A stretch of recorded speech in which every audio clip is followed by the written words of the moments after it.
ये बात है आज से लगभग 2 साल पहले की। मैं अपने गांव बिहार गया था। दुर्गा पूजा का समय था।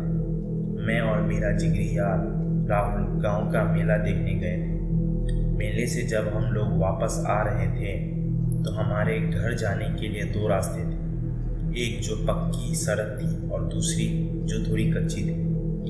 मैंने राहुल को कहा, भाई राहुल पक्की सड़क से चलते हैं, लेकिन उसने ये कहकर मना कर दिया कि पक्की सड़क से बहुत समय लग जाएगा और रात भी बहुत हो गई है।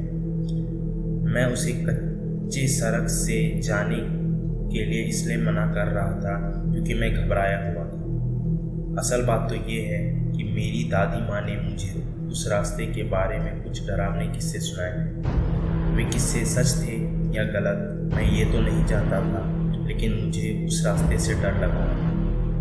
लेकिन राहुल की जिद की वजह से मैं जाने के लिए मान जाता हूँ। उस सड़क के आसपास बहुत बड़े बड़े पेड़ थे जो कि उस डरावनी रात में और भी ज़्यादा डरावने लग रहे थे। कुछ दूर चलने के बाद मुझे कुछ अजीब सा महसूस हो रहा था, जैसे मेरा शरीर भारी होता जा रहा है।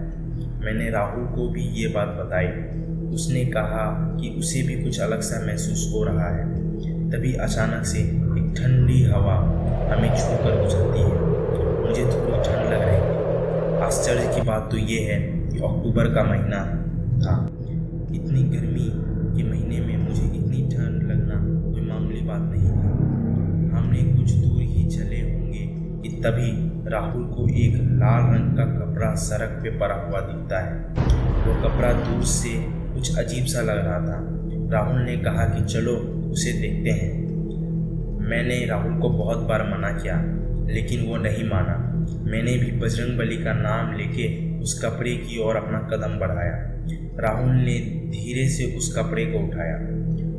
उस कपड़े को उठाते हमें पता चला कि वो कपड़ा नहीं बल्कि किसी का लाल रुमाल है। जैसे ही राहुल ने उस कपड़े को उठाया, हमें जंगल से एक भयानक भेड़िए की आवाज़ सुनाई और आसपास में जो भी 2-3 कुत्ते थे वो भी जोर जोर से भौंकने लगे। मेरे लाख मना करने के बावजूद भी राहुल ने उस लाल कपड़े यानी कि उस लाल रुमाल को अपनी पॉकेट में रख लिया।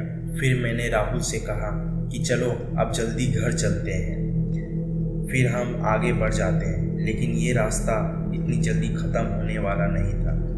हवा से उड़ते उड़ते हमारे पास एक पुराना पेपर का टुकड़ा आता है। उस पेपर में लाल रंग से कुछ लिखा हुआ था। वो लाल रंग नहीं, एक कुछ खून था। जब मैंने उस पेपर को उठाया और जब उस पर लिखे हुए शब्द पढ़े तो मेरे होश उड़ गए।